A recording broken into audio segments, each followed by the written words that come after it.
Damos honor a ti, Creador de vida, eres tú.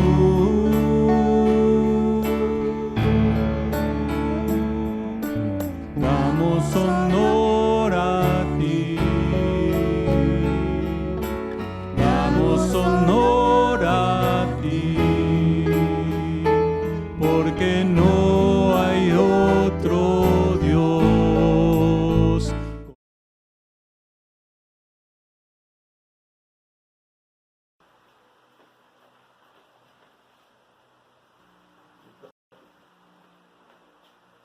Oigan, apúrense, ya va a empezar el culto a las 11. Ya voy, ma, ya estoy listo. Ya voy. Yo ya estoy listo. Y yo también. Y yo también. Ya va a empezar.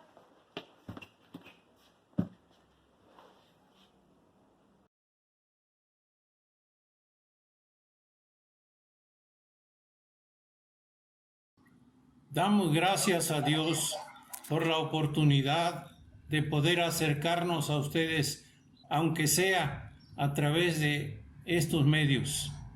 Como quisiéramos poder abrazarlos y compartir el amor fraternal, pero todavía no es tiempo. Pero le damos gracias a Dios que nos da esta oportunidad, porque Él nos ama. Oigamos lo que su palabra nos dice.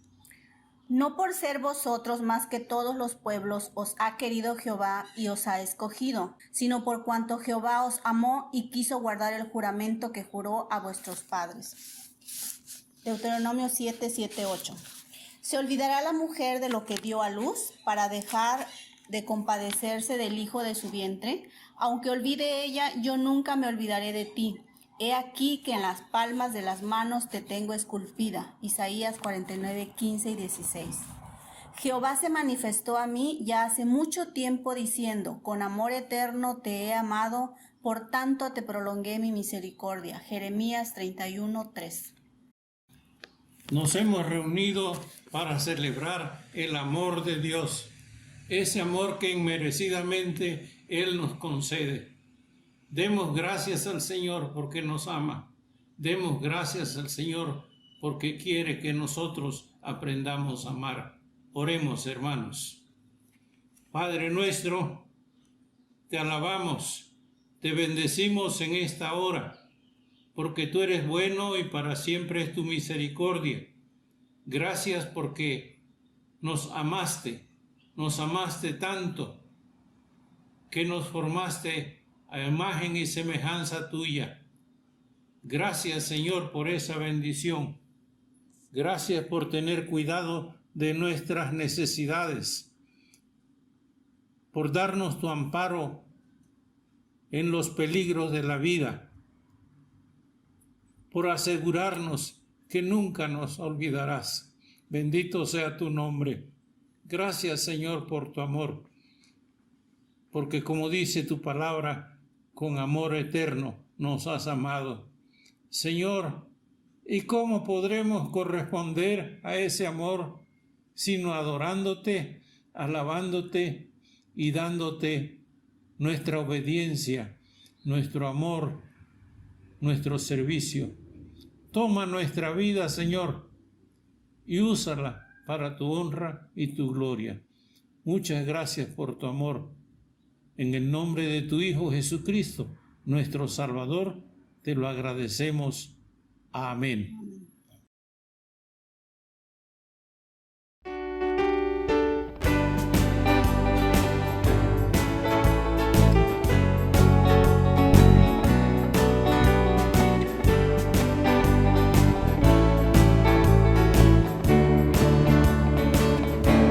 Venimos ante ti, Señor, con corazones sinceros, llenos de alabanza.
Estamos juntos otra vez, alabando al Señor. Estamos juntos otra vez, en unidad. Algo nuevo va a suceder, que el Señor ya preparó. Estamos juntos otra vez, alabando al Señor. Donde quiera que esté, yo le alabo. Como quiera que esté, yo le canto, pues su amor me rodea como el mar.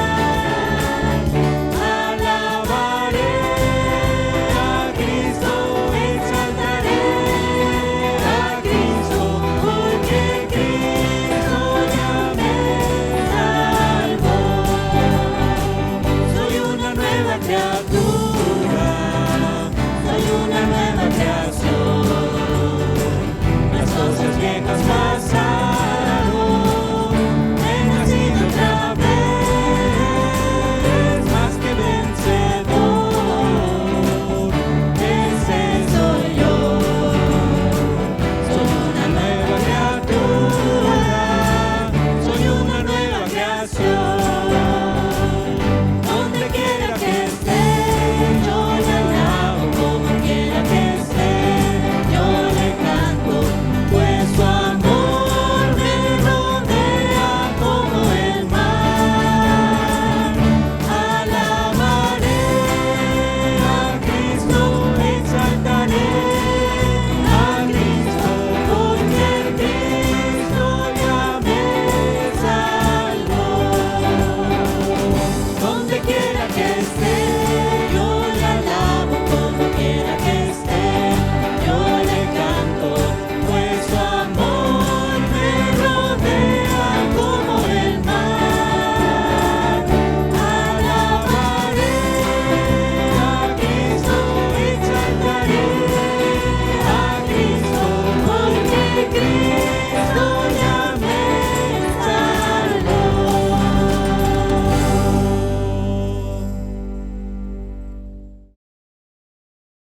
Muy buenos días, hermanos. Nuevamente nos encontramos este domingo con el único fin y propósito de glorificar el nombre de Dios.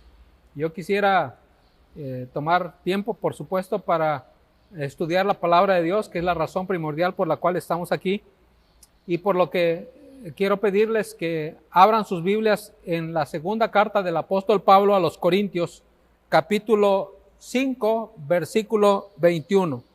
La segunda carta del apóstol Pablo a los Corintios, capítulo 5, verso 21. Si ya lo tienen, leamos la palabra de Dios en el versículo 21. Prácticamente es el último versículo de este capítulo.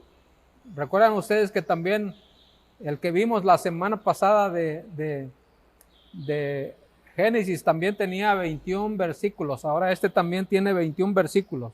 Y dice de la siguiente manera el pasaje. Léanlo conmigo o véanlo como ustedes gusten. El que no conoció, al que no conoció pecado, por nosotros lo hizo pecado, para que nosotros fuésemos hechos justicia de Dios en él. Vuelvo a repetir el pasaje. Al que no conoció pecado, y ahora lo voy a parafrasear un poquito, a Cristo, quien no conoció pecado, Dios, por culpa nuestra, lo hizo pecado, para que nosotros fuésemos hechos delante de Dios justos, perfectos. Para que nosotros fuésemos hechos delante de Dios justos y perfectos. Qué interesante este pasaje. ¿Por qué? Porque cuando pienso en este pasaje, obviamente obviamente, no somos perfectos. Y entonces, esto da origen precisamente al tema que trataremos el día de hoy, que es simple y sencillamente pensando en cuánto te ama Dios. Es una pregunta que yo te hago. ¿Has llegado a pensar en esa pregunta? Te parece muy simple, ¿verdad? Como a mí también me parece muy simple, me parece muy sencilla. ¿Cuánto te ama Dios? Y mientras oro para empezar esta reunión, este momento, este mensaje esta mañana, medita en esa pregunta. ¿Cuánto te ama Dios? ¿Qué respuesta tú darías si alguien te preguntara eso? Oremos a Dios. Padre, nosotros estamos aquí esta mañana con el fin de escucharte, de oírte, de saber, Señor, qué tienes que decir a nosotros este día. Y de que lo que escuchemos y que venga de ti, Señor, verdaderamente nosotros podamos tomarlo, podamos apropiarlo, hacerlo nuestro y llevarlo a cabo, Señor. Claro que estoy consciente que eso no es nada fácil, que eso no es nada sencillo, que simple y sencillamente nuestra vida cristiana, como vimos hace 8 días, no es algo que nosotros podemos llevar a cabo, es algo que tú tienes que hacer en nosotros. Así es que, Señor, ayúdanos para entender lo que tenemos que entender, lo que tenemos que ver, lo que tenemos que conocer este momento, en este tiempo, en este día. Ayúdanos pues, te lo ruego en el nombre de Cristo Jesús. Amén. Amén. Supongamos, hermanos, que tengo una mesa, por supuesto tengo una mesa, y esa mesa tiene una superficie muy bonita, sumamente bonita, que pudiera ser así, algo así como muy brillosa, muy pulida, vamos a decirlo de esa manera, muy brillante. Hay un material que se llama formaica, que fue utilizado, no sé si ahora se está usando o no, porque hace mucho que no compro mesa, pero que se usó en el pasado mucho y que daba una apariencia a los muebles y le ponían esa madera o ese plástico, creo que era, que parecía madera, por supuesto, se le pegaba a la madera y entonces daba la impresión de que la superficie de esa madera era sumamente hermosa, sumamente bonita, muy brillante, muy bien acabado, vamos a decirlo de esa manera. Pero después de tener una mesa así, como recién comprada, muy bonita, muy hermosa, al pasar el tiempo, ese brillo casi se va desvaneciendo. Pero no solo eso, sino que lo que había también debajo de esa superficie se fue desgastando. No solamente el brillo de esa mesa se fue desgastando, sino aún lo que estaba abajo de ese material que tenía la mesa se fue desgastando, y hasta me atrevería a decirles inclusive que se fue desmoronando. Y entonces ahora yo tengo una mesa que está fea de la superficie, pero también por la parte de abajo se está rompiendo, se está haciendo pedazos. Diríamos entre nosotros, no aguantó, no aguantó el trabajo, no aguantó el tiempo y se está desbaratando. Primero, la superficie ya no es tan bonita y tan brillante, ya se ve toda rayada y opaca. Y por otro lado, la madera que está abajo ya se está deshaciendo y no realmente ya en este momento ha perdido lo hermoso o lo bonito que era esa mesa. Entonces, cuando pienso en este ejemplo para nosotros, pienso que con nosotros la justicia de Dios no nos cubre. Escuchen bien esto. La justicia de Dios no nos cubre, sino que la justicia de Dios es como una mesa de mármol. Todo lo diferente a lo que acabo de mencionar.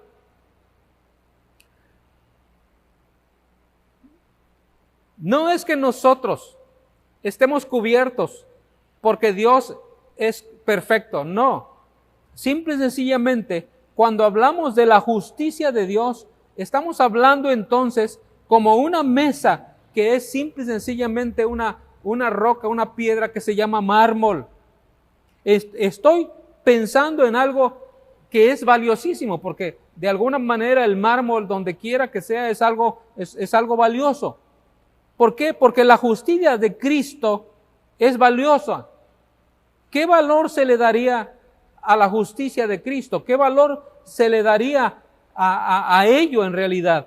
Entonces, en este caso, no se trata de algo un poquito nada más de mármol por encima, pues al picotear el mármol, obviamente va a parecer que aquello nada más era superficial. No, aquí estamos hablando de que inclusive si en algún momento dado comenzáramos a picotear el mármol, por decirlo de esta manera, o a darle con un cincel, dicho de otra forma, solo se va a encontrar más mármol.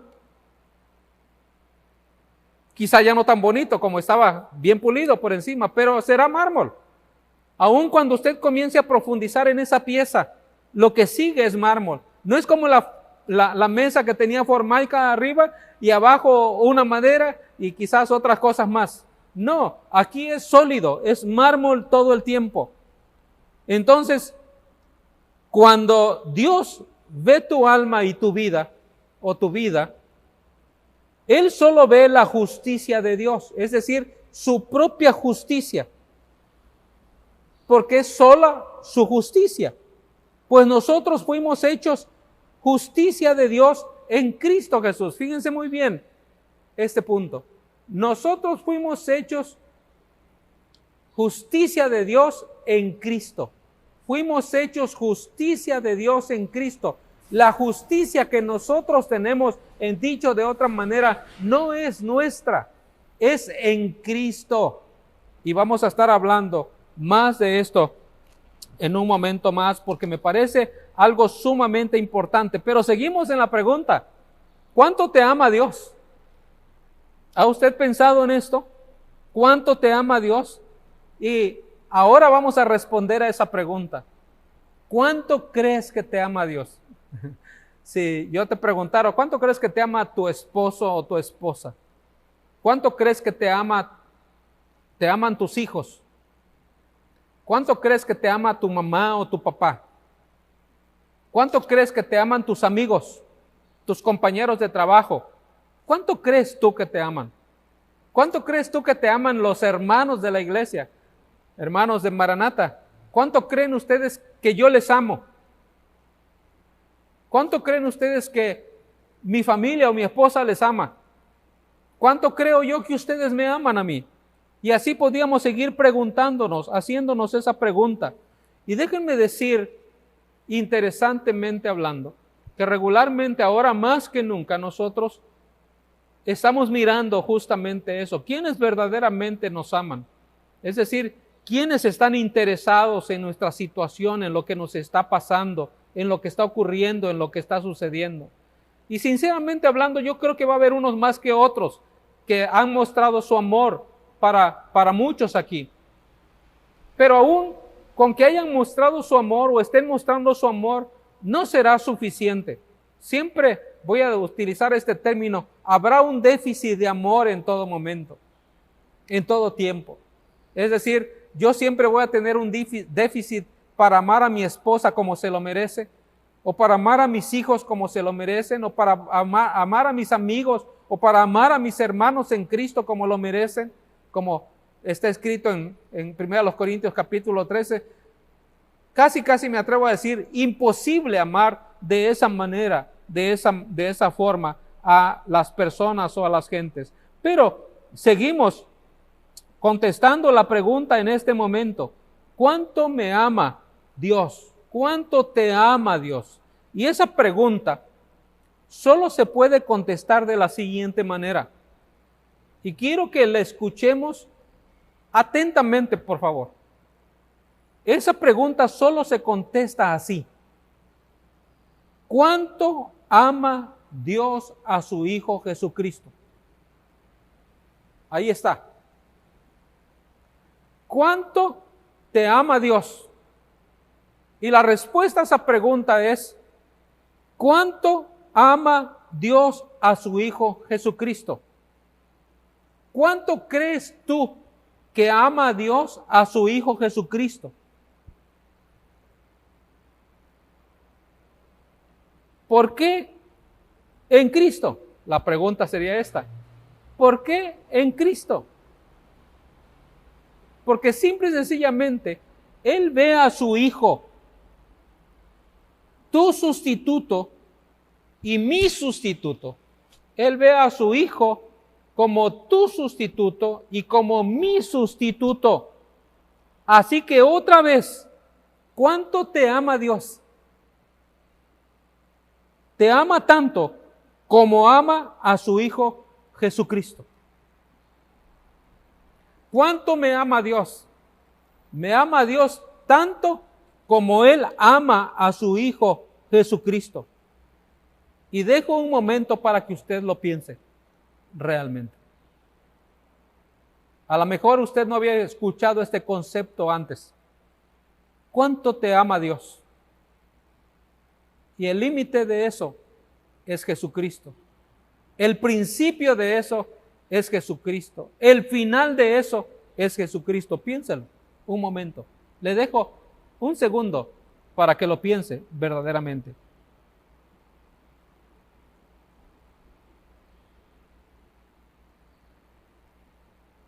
Esto es realmente lo que significa estar en Cristo. Si tú y yo no estamos en Cristo, si el mundo no está en Cristo, si las personas no están en Cristo, no hay amor de Dios para ellos. Si los hombres y las mujeres y los jóvenes el día de hoy están viviendo su propia vida sin demostrar amor a Dios. ¿Recuerdan ustedes cuando le preguntan a Jesucristo, oye Jesús, dinos, ¿cuál es el más grande mandamiento? ¿Recuerdan ustedes la respuesta de Jesús? Amarás al Señor tu Dios con todo tu corazón, con toda tu mente, con toda tu alma, con todas tus fuerzas. Ese es el primer mandamiento y es lo primero que nosotros necesitamos hacer en realidad. Pero nosotros no estamos amando a Dios con esa intensidad con la cual se nos ha pedido que lo amamos, con todo nuestro ser. Tal pareciera que nosotros no queremos amar a Dios, sino más bien queremos seguir amándonos a nosotros mismos. Queremos seguir buscando nuestra propia gloria, vivir como nosotros queremos que vivamos. ¿Cuántas personas no están pasando ahora en esta situación en la cual estamos viviendo de el coronavirus, de este virus llamado COVID-19? ¿Y cuántos realmente están reaccionando y pensando que verdaderamente Dios les ama? Aún cuando están sufriendo y aún cuando están padeciendo. Yo podría atreverme a decir que prácticamente ninguno. Prácticamente ninguno. Si alguien en este momento está teniendo ese problema en su cuerpo, este virus está en su cuerpo y está tapando sus pulmones poco a poco y poco a poco lo va a dejar totalmente, completamente sellado su pulmón de tal manera que no pueda recibir oxígeno y muera. ¿Creen ustedes que esa persona estará pensando en el gran amor de Dios que Dios tiene por él en ese momento? ¿Creería usted que Dios tiene amor en ese momento para usted, que usted está en esa situación, pasando por esa situación complicada y difícil? Yo creo que no. Porque nosotros hemos separado eso. Sin embargo, lo que estamos diciendo aquí, contestando la pregunta, ¿cuánto te ama Dios? La respuesta a esa pregunta es, ¿cuánto ama Dios a su Hijo? Y si usted me dice en este momento, ¿cuánto ama Dios a su Hijo Jesucristo? A eso me refiero. Entonces, esa es la misma medida con la cual Dios le ama a usted. Y no importa si usted está enfermo con COVID, allí en su lecho, o en el hospital, o donde usted se encuentre, no importa, Dios le sigue amando grandemente, le sigue amando profundamente. En verdad, créalo, tómelo, añórelo, deséelo, porque no hay algo más grande y más importante que justamente entender esto es precisamente que simple y sencillamente la vida cristiana es obra de Dios, lo que decíamos la vez pasada, lo que decíamos el domingo pasado. Y déjenme decir algo más, nosotros no le podemos añadir nada a esa perfección, nada absolutamente. Dios te ama perfectamente bien y nosotros no le vamos a poder añadir algo a esa perfección. No es que esa perfección de Dios con la cual Él le ama como amó a su Hijo aún estando en la cruz. Dios amó a su Hijo aún estando en la cruz. Eso es un amor perfecto. Y no crea usted que porque usted soporte y usted se comporte de tal manera y de tal forma y de tal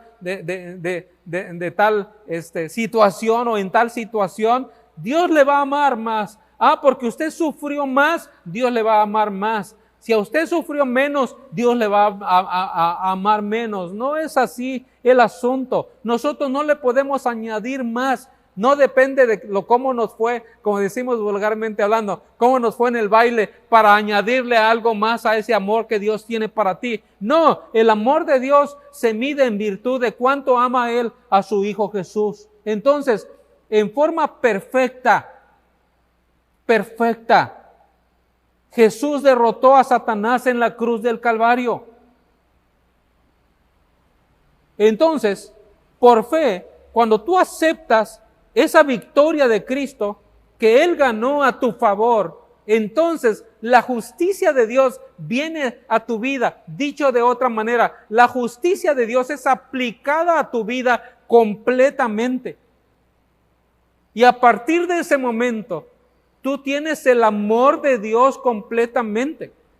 Estamos hablando de cuánto te ama Dios. Y la respuesta a esa pregunta que estamos dando es simple y sencillamente, ¿cuánto ama Dios a su Hijo? Y que su Hijo vive en tu vida, está en tu persona, está en tu hogar, está en tu familia, está en tu trabajo, está en tu negocio, donde quiera que Él esté. Entonces, la justicia perfecta de Dios está ahí.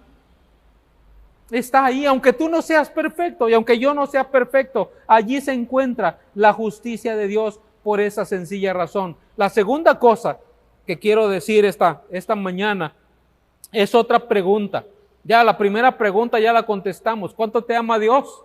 Hermano, hermana que me escuchas, ¿cuánto te ama Dios? Recuerda la respuesta. ¿Cuánto ama Dios a su Hijo?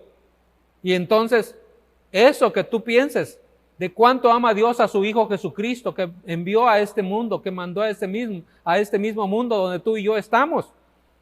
Entonces esa será la medida con la cual Dios te está amando. Pero hay una pregunta, una segunda pregunta que quiero contestar esta mañana. ¿Usted sabe cuál es la diferencia de vivir por fe o vivir por obediencia? Piensa en la pregunta que le estoy haciendo.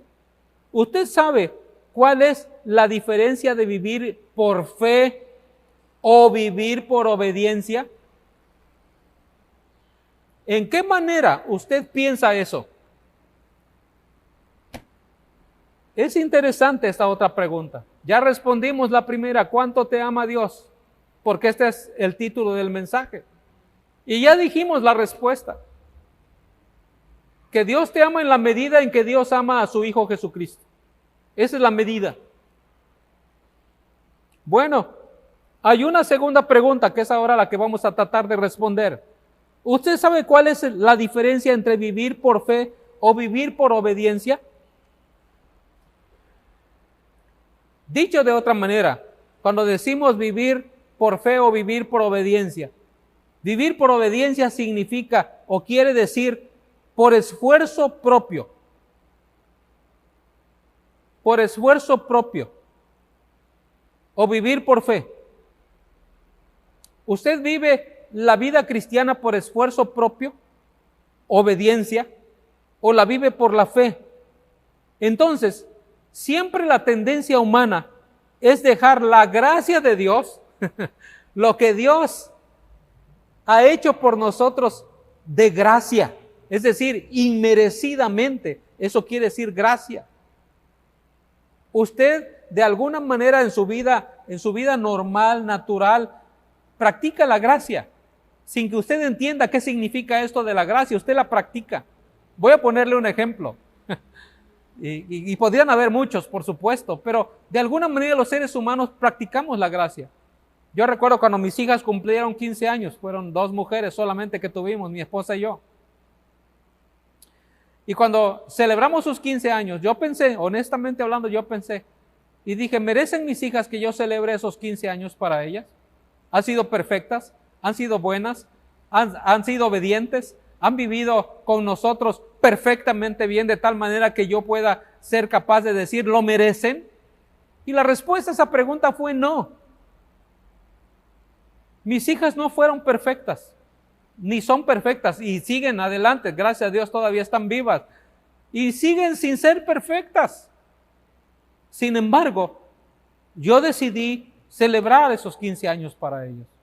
Ahí vi cómo le hice, de dónde sacamos dinero, a quién estafamos para poder celebrar ese tiempo. Y si pudiéramos pensar en otra cosa, simplemente, por ejemplo, usted podría decir, bueno, mis hijos viven aquí en casa y yo les proveo todo lo que ellos necesiten. Si necesitan colegiaturas, tú ves cómo lo haces, pero les pagas sus colegiaturas. ¿Y ustedes creen que le están pagando sus colegiaturas?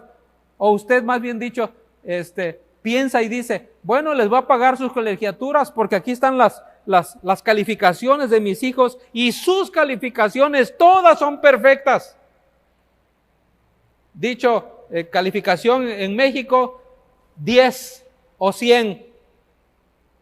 Calificaciones en otros países, MB, muy bien. O simple y sencillamente, M, o bien. O como decimos en nosotros, un 60, un 70, un 7, un 8. En fin, usted no hace eso.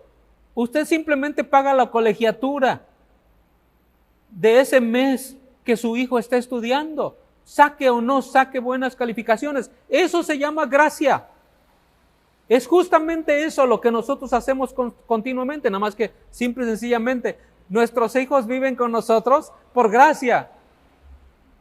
Diríamos de otra manera, porque nosotros les regalamos a ellos ese beneficio de vivir con nosotros, en verdad. De otra manera, si no fuera así, pues simple y sencillamente no tendríamos hijos. Si nuestros hijos tuvieran que trabajar desde tierna edad, imagínense, para comprar su biberón, para comprar su leche, para pagar al médico cuando se llevan al médico, que cada rato cuando están pequeñitos necesitan atención médica y todo lo medicinas que hay que comprar y el montón de leches y pañales que hay que comprar. Bueno, en fin, eso se llama gracia. Así es que usted y yo de alguna manera tenemos esa práctica. Ahora, con respecto a Dios, vamos a decir lo que estamos diciendo en este momento, es que siempre la tendencia humana es dejar la gracia de Dios y retomar las obras como un sustituto de gracia.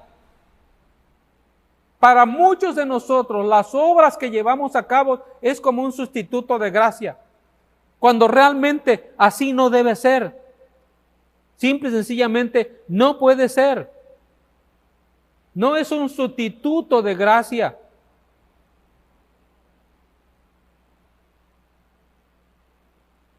Cuando nosotros hacemos esto, lo que estamos haciendo es simple y sencillamente que no estamos viviendo centrados en Dios, sino prácticamente centrados en nosotros. Dicho de otra manera, lo que nosotros hacemos es más importante que lo que Dios hace. Y entonces, como yo pienso de esa manera centrado, como estoy centrado en mí mismo, entonces Lo que yo hago tiene la mayor importancia, o dicho de otra manera, tiene el primer lugar. Y lo que Dios hace entonces tiene el segundo lugar.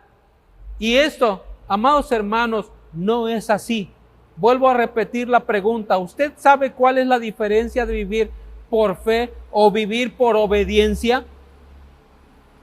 En Gálatas, capítulo 3, el apóstol Pablo está hablando de algo que me parece que es sumamente importante y lo vamos a traer a la luz en este momento porque estamos hablando de algo que me parece interesante y que nosotros los creyentes debemos entender y comprender perfectamente bien este punto que estamos tocando. Es muy importante que aprendamos a diferenciar entre estas dos posturas para ver esta verdad que estamos mencionando, que estamos diciendo en este momento. Primero, en este capítulo 3 de Gálatas, el apóstol Pablo le dice a la iglesia de Galacia, que se encontraba ahí en Galacia, los Gálatas, en el capítulo 3, versículo 1, encontramos estas palabras. Si ustedes quieren buscarlo, pueden ir más adelante y van a encontrar después de la segunda carta a los Corintios, no pierdan segunda carta a los Corintios, van a encontrar el libro de Gálatas, simple y sencillamente, ahí está adelantito. Capítulo 3, busquen el capítulo 3, Gálatas capítulo 3, y entonces noten ustedes lo que el apóstol Pablo está diciendo ahí en el versículo 1 de este capítulo 3. Noten lo que dice el apóstol Pablo. Oh Gálatas insensatos, ¿quién? Dice la pregunta, ¿quién os fascinó para no obedecer a la verdad? ¿Quién os fascinó para no obedecer a la verdad?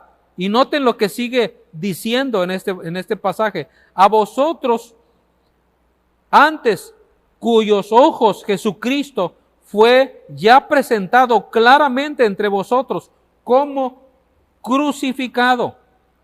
Como crucificado. ¿Quién os fascinó para no obedecer a la verdad? A vosotros, antes cuyo Jesucristo ya fue presentado claramente entre vosotros como crucificado. Entonces, lo que Pablo está usando aquí me parece sumamente importante. Pablo le dice a esta iglesia, y obviamente leímos el pasaje, y dicho de otra manera, la obra de Cristo ya les fue presentado claramente. Hermano, que me escuchas en este momento, ¿crees tú que la obra de Cristo ya te fue presentada claramente? ¿Entiendes muy bien la obra de Cristo? Lo que Dios hizo por ti, lo que Cristo hizo por ti en la cruz del Calvario, ¿realmente lo entiendes? ¿Lo comprendemos todos? Porque vean ustedes entonces el versículo 2. Noten lo que dice. Esto solo quiero saber de vosotros. Y viene la pregunta. ¿Recibisteis el Espíritu por las obras de la ley? ¿Por las obras de la ley? ¿Las obras de la ley?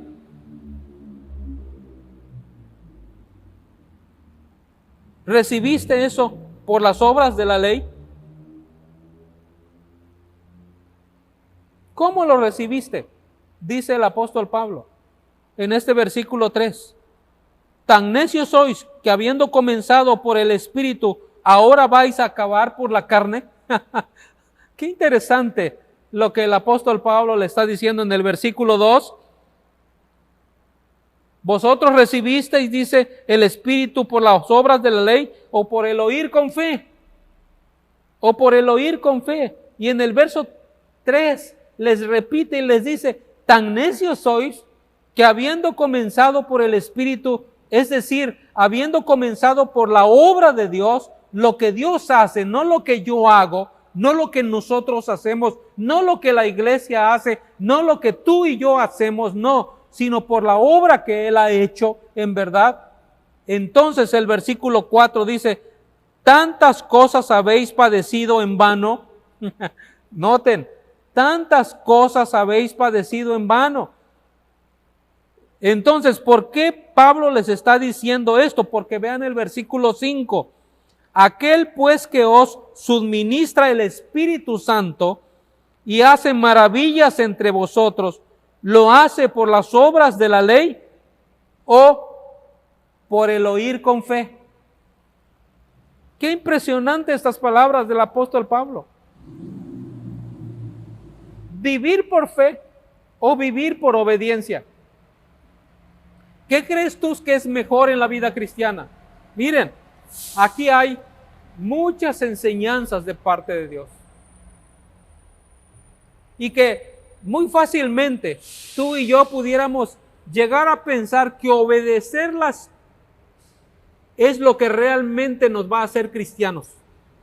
Que obedecerlas es lo que realmente Dios va a tomar en cuenta. Que obedecerlas. Dios va a, ¿cómo se dice? Estoy buscando la palabra. Dios va a rendirse, ándale, esa es la palabra, Dios va a rendirse a mí ante esto, porque yo soy tan obediente, tan obediente, que no le va a quedar otro más que rendirse delante de mí y casi, en lugar de yo ir con Dios y adorar a Dios y llevar mi cuerpo hasta el piso para adorarlo, es Dios el que va a venir y se va a poner y se va a postrar delante de mí, porque he sido tan obediente a las cosas de Él, que Él va a venir y me va a adorar a mí. Esto es lo que el apóstol Pablo está diciendo a los Gálatas. Esto no va a ocurrir nunca. Entonces, interesantemente hablando, quiero que ustedes anoten este pasaje que se encuentra en Colosenses capítulo 2 versículo 6. Colosenses capítulo 2 versículo 6. Quiero que lo noten, este pasaje que dice de la siguiente manera: de la misma forma en que habéis recibido al Señor, así andad. Fíjense muy bien en estas palabras que el apóstol Pablo le está diciendo a la iglesia de Colosas. Estamos hablando, por supuesto, que Pablo está hablando con la iglesia de Galacia, a los Gálatas. Pero ahora vamos a este pasaje que se encuentra dirigido a la iglesia de Colosas, los colosenses, como los conocemos nosotros. Y les dice estas palabras: de la misma forma en que habéis recibido al Señor, así andad en Él. ¡Wow! ¿Cómo recibiste al Señor hace 5 años, 10 años, 20 años, etcétera? ¿Cómo? Pues noten ustedes lo que el apóstol Pablo está diciendo a la iglesia. Nos está diciendo a nosotros el día de hoy: de la misma forma en que recibisteis al Señor, así andad en Él. ¿Cómo recibiste al Señor? ¿Qué tuviste que hacer para recibir al Señor? ¿Tuviste que hacer, no sé, hacer cosas buenas para tu vecino para recibir al Señor? ¿Tuviste que leer toda la Biblia de lado a lado, todos los libros y todos los capítulos de la Biblia? ¿Tuviste que memorizarlos todos? ¿Tuviste que pasarte horas en oración pidiéndole a Dios?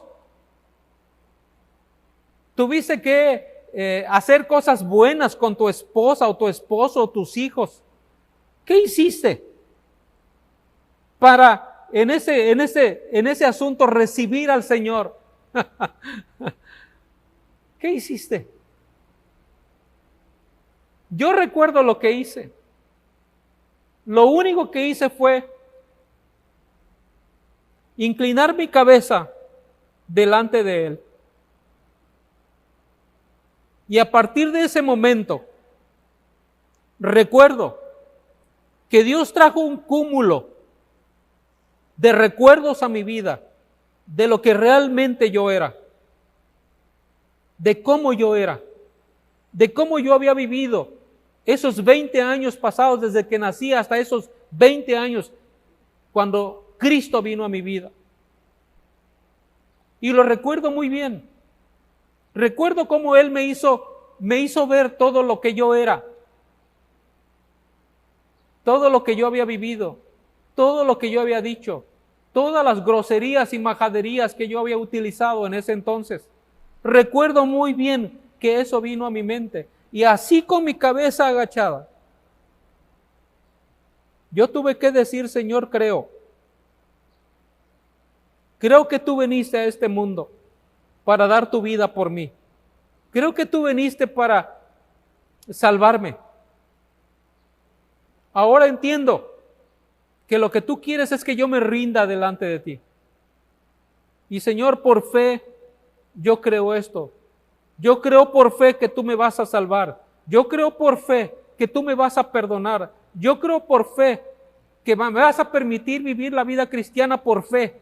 Yo creo que por fe, cuando yo muera, me vas a llevar al cielo. Yo creo que por fe voy a tener las fuerzas suficientes para pasar ese momento crítico y difícil para ir allá contigo. Yo creo que por fe, Señor, voy a seguir viviendo aquí en esta vida. Y yo creo que por fe esto, y yo creo que por fe esto otro. Así es como venimos a Cristo. Es lo que está diciendo el apóstol Pablo. De la misma forma en que habéis recibido al Señor, así andar. Tu vida cristiana, mi vida cristiana, lo que Pablo está diciendo así aquí, así andad, se refiere a mi vida cristiana. ¿Cómo camino mi vida cristiana? ¿Cómo llevo mi vida cristiana? ¿Cómo usted está practicando su vida cristiana? ¿Lo está haciendo por fe? ¿Está caminando con Él por fe, con Dios por fe?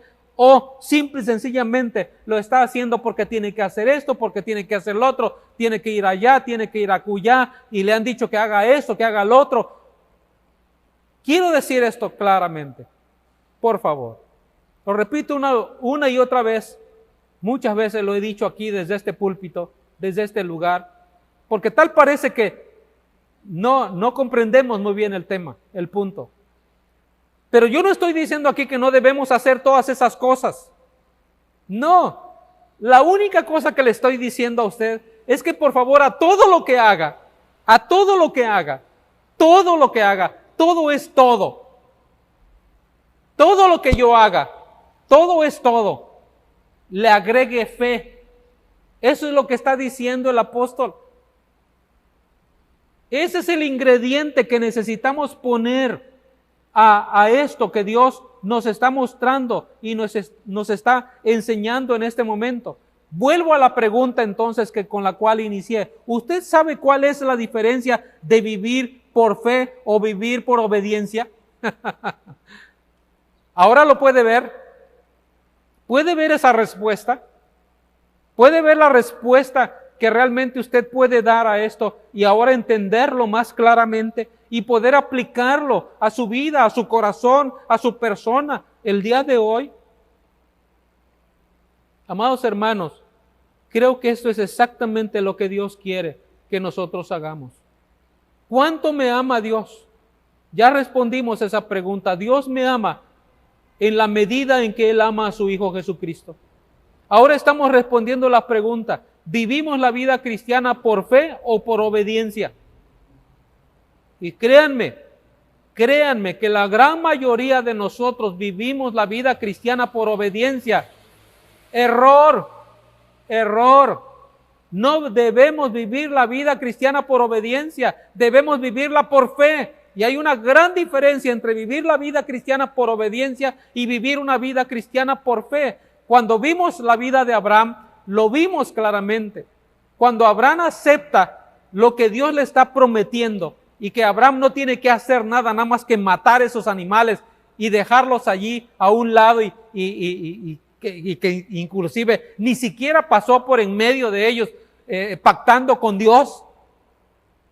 Lo único que hizo fue obedecer. Y el pasaje dice: y creyó Abraham y le fue contado por justicia. Tuvo fe Abraham en Dios, y esa fe que él tuvo, la confianza que él tuvo en Dios, le fue contado por justicia. Es decir, delante de Dios, él quedó perfectamente justo. Abraham, con este acto que has hecho para lo que yo te he dicho que debes hacer, está perfecto. Es todo lo que yo anhelo, es todo lo que yo deseo, que creas en mí. Muchos cristianos decimos que creemos en Dios, pero la verdad es que muchas veces vivimos como si no creyéramos en Dios, como inclusive no confiáramos en Dios. Y aquí podemos utilizar el ejemplo de David. Una de las virtudes de David era confiar perfectamente en Dios, plenamente en Dios. A David, cuando salía a la batalla y se ponía delante de Dios, y él le preguntaba a Dios, Dios, ¿debo salir a la batalla o no? Y entonces Dios le respondía y le decía a David, mira, haz esto, hazlo así, hazlo asado, haz aquí, haz allá. Y lo que me impresiona de él es que él hacía exactamente lo que Dios le decía. Exactamente. Seguía al pie de la letra lo que Dios le decía. Esta es una virtud de David. Yo sé que fue un hombre pecador y que cometió faltas y todo lo que usted guste y mande, porque era humano como tú y yo, somos humanos. Pero cuando vemos esa acción de David, de obediencia a Dios, algunas veces Dios le dijo, no tienes que hacer nada, David, quédate donde estás. Ahí se quedaba David, no hacía absolutamente nada. Hay otro ejemplo contrario a lo de David. El profeta viene y le dice a Saúl, el rey anterior a David, espérame, Saúl, porque yo voy a llegar a sacrificar contigo a tal hora y tal día. Y llegó el día y el profeta no se presentaba.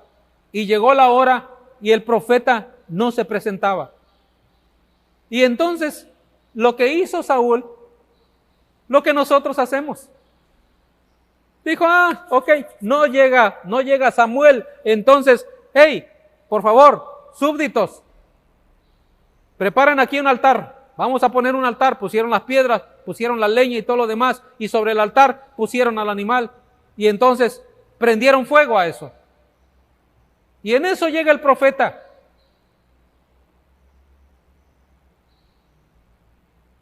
Y después de ver lo que estaba sucediendo, el profeta le dijo a Saúl, Saúl, esto que acabas de hacer es realmente algo que te va a traer consecuencias muy serias. Y la primera de ellas es que tu trono ha sido quitado y ha sido dado a tu compañero, en este caso a David. Es la primera cosa que va a ocurrir. Ya Dios no estará contigo a partir de este momento. ¿Pero cómo? Él pudo haber alegado, ¿pero cómo? Si quedamos de sacrificar tal día, tal hora y tú no llegaste. Simple y sencillamente, tú debiste haber esperado hasta que yo llegara. No importa si estaba pasada la hora o no estaba pasada la hora. No importa si eran 2 horas después o 3 horas después o un día después. Tú debiste haber quedado ahí esperando a que yo llegara. Y Samuel termina diciéndole a Saúl estas palabras: obedecer es mejor que los sacrificios. Ojo, obedecer. David, quédate ahí. Yo voy a hacer esto y esto otro, pero tú quédate ahí. Ahí se quedaba David, hasta que Dios hacía su trabajo. Y muchas veces David solamente salió con su ejército a quitar los peltrechos que había en ese otro ejército, porque Dios había obrado de tal manera que había matado a ese ejército. Había mandado su ángel para matar a ese ejército, y David solamente se levantaba para recoger lo que estos soldados traían. Sin embargo, a Saúl, por no esperar, por no comprender que tenía que esperar y no ponerse él a hacer las cosas, porque ese es nuestro gran problema, esta es nuestra gran dificultad, en verdad, hermanos. Es aquí donde nosotros tenemos que tener mucho cuidado en nuestra vida. ¿Por qué?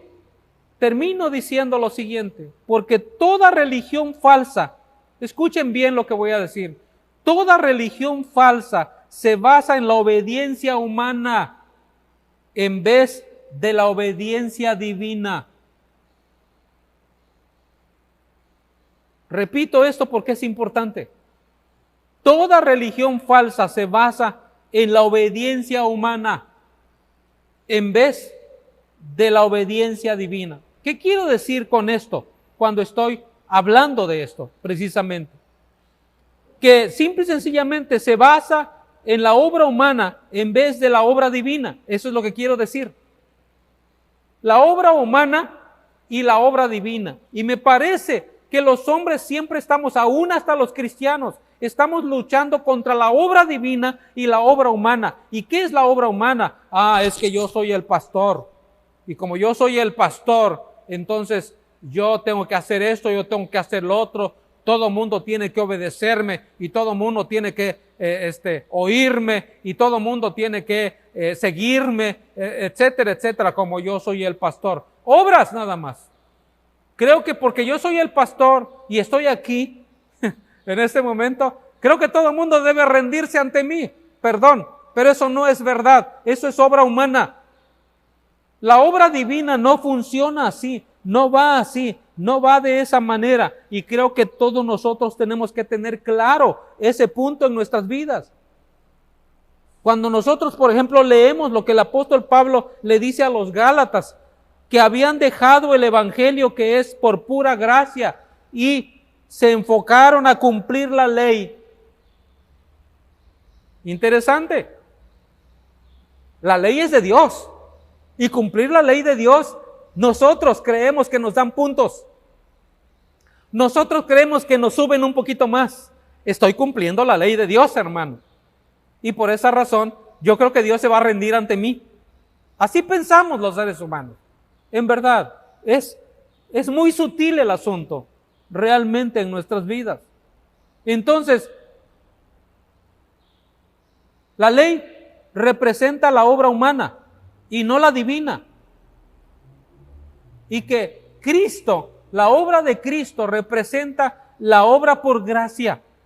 Porque es por gracia que nosotros hemos sido salvos. Es por gracia que nosotros hemos encontrado realmente el camino a la vida eterna. No es por nuestros hechos, no es por nuestras obras. Ni siquiera me atrevo a decir es porque nosotros somos buenos y nosotros sí hacemos cosas buenas. Por esa razón iré al cielo. No, señores, esa no es la razón y este no es el motivo.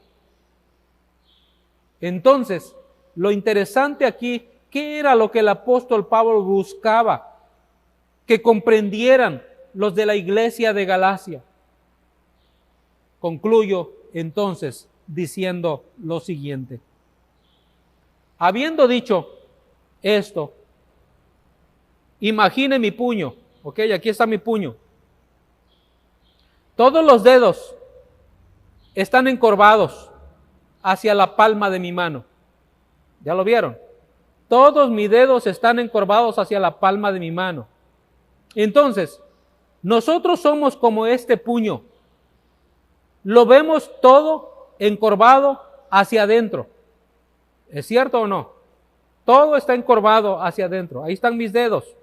Y todo está encorvado hacia adentro. Así somos por naturaleza. Esto es realmente lo que somos. Somos hombres céntricos por naturaleza.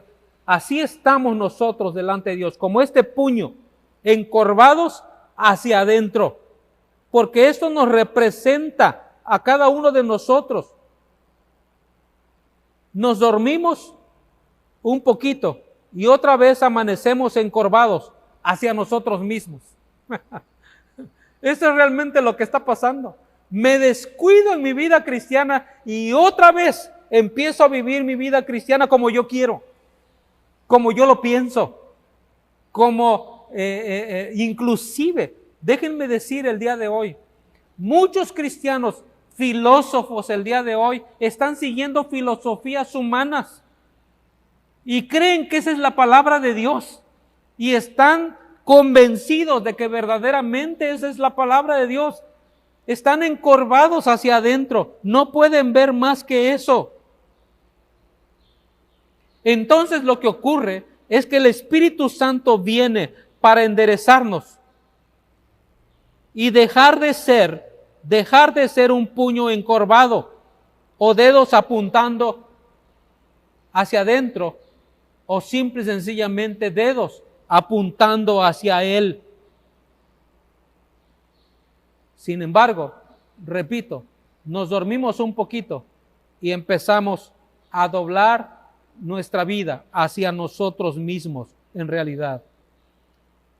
Sin embargo, el Espíritu de Dios es muy, muy paciente Abre nuestro puño para que otra vez apuntemos hacia Él, apuntemos hacia Cristo, apuntemos hacia Dios, porque por naturaleza somos homocéntricos. Es decir, nosotros mismos estamos mirándonos a nosotros mismos.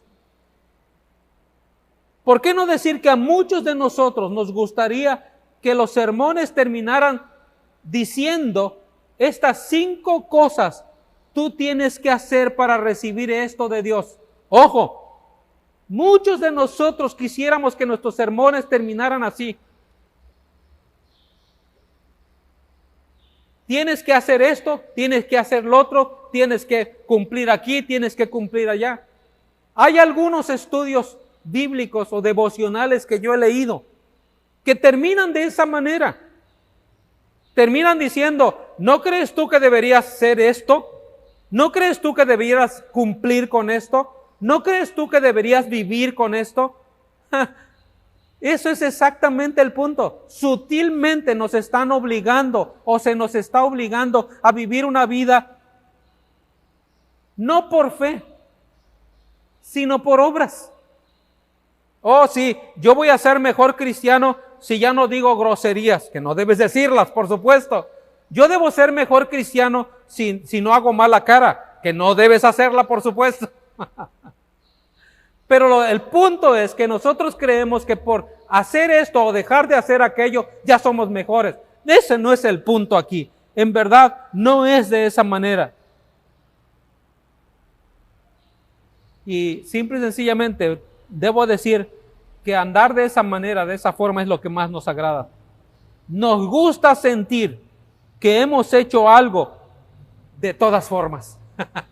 Yo tengo que hacer algo de todas maneras. Dios está diciendo que yo no haga nada. Pero yo tengo que hacer algo. Si no, no estoy feliz. Si no, no estoy contento. Ese Dios se equivocó. ¿Por qué voy a seguir esto? ¿Por qué voy a hacer esto? Es decir, cuando Dios te está diciendo que venir a Cristo, el recibir el perdón de nuestros pecados, el ser lavados en la sangre de Cristo, es solamente un acto de gracia y no de obras. Nos cuesta trabajo por esa razón. Pero ¿por qué no tengo yo que hacer nada? Decimos, ¿por qué no? ¿Por qué no tengo que ir a la iglesia? ¿Por qué no tengo que pagar mandas? ¿Por qué no tengo que hacer esto otro? ¿Qué acaso Dios no se va a rendir ante esto? Es lo que estamos diciendo. No, Dios no se va a rendir ante esto, porque Él ya hizo lo que tenía que hacer. Y lo único que tú tienes que hacer y yo tengo que hacer es aceptar lo que Él ya hizo. Y lo que Él hizo por mí es simple y sencillamente que yo venga y por fe acepte, reciba el regalo de su Hijo Jesucristo. Y que reconozca que yo vivo mi vida simple y sencillamente de esa manera, por obediencia y no por fe. No. Es solo por la fe. Y yo quiero pedirte en este momento, terminando ya este mensaje, que por fe rindas tu vida a Cristo y dejes de vivir en ese estilo de vida. Repito, ¿cuánto te ama Dios? ¿Cuánto ama Dios a su Hijo? ¿Cómo vives la vida cristiana? ¿La vives por fe o la vives por obediencia? Yo digo que muchos de nosotros la vivimos por obediencia, no la vivimos por la fe. Y por último, dije que este es el punto de las religiones falsas, que viven la vida, llevan a las personas a vivir la vida cristiana por obediencia y no por la fe divina. ¿Cómo quiere usted vivir la vida cristiana? ¿Por obediencia en usted y en lo que usted cree que realmente debe hacer, o en obediencia a Dios, entregando completamente su vida a Cristo? Usted decide este día cómo la quiere vivir. Yo quiero invitarle que cierre sus ojos allí donde está. Cierre sus ojos un momento y piense cómo está viviendo su vida. Si es usted cristiano, ¿cómo está usted viviendo su vida cristiana? Si usted no es cristiano, ¿cómo está usted viviendo su vida no cristiana? Pensando que usted necesita hacer muchas cosas para que Dios le ame más profundamente y aún más que a Cristo. Eso no podrá ser posible. Simplemente Dios le va a amar a usted en la medida en que usted ame a Cristo, porque Dios ama a Cristo. Dios ama a su Hijo Y si usted tiene a su hijo, usted tiene el amor de Dios en su vida. Si usted quiere ese amor de Dios en su vida, solo tiene que abrirle su corazón a Cristo y decirle estas palabras: Jesucristo, yo te pido que me perdones y que me limpies con tu sangre derramada en la cruz. Te abro mi corazón, te invito a entrar a mi vida, toma el control de mi vida. Oh Jesús. Gracias, Padre, porque ahora entiendo que la vida cristiana se basa en tener a Cristo de nuestro lado, en tener a Cristo en nosotros, en seguir a Cristo, en vivir para Cristo, en obedecer a Cristo, no en andar haciendo obras o no en andar haciendo cosas que yo quiero hacer. Hacer las cosas que tú quieres hacer. Si tú dices alto, yo debo parar. Si tú dices adelante, yo debo ir adelante. Que así viva mi vida cristiana de aquí en lo adelante. Ayúdanos a todos, Señor, para vivir de esta manera. Si has entregado tu vida a Cristo, simple y sencillamente dale gracias a Dios porque ahora Él vive en tu vida. Porque ahora Él será el Señor de tu vida y Él te dirá lo que debes hacer y cómo debes hacerlo. Y para ello, su palabra es importante. Tienes que reunirte con otros que estudian la palabra de Dios para que a través de ella tú puedas entender qué es lo que Dios quiere para tu vida y para mi vida, como a lo largo de estos años Él lo ha mostrado en mi vida. Gracias, Dios, por tu amor. Gracias porque nos has mostrado esa gran verdad de cuánto nos amas. Oh Señor, que vivamos la vida cristiana como tú quieres y no como nosotros queremos. Y ahora, mis amados hermanos, que la gracia de nuestro Señor Jesucristo, el amor de nuestro Dios, cuánto me ama Dios. Ya sabemos ahora la respuesta. Que el Espíritu Santo confirme eso en nuestros corazones hoy, mañana y siempre. Amén. Amén. Hermanos, Dios les bendiga. Gracias por este tiempo. Que el Señor esté con ustedes.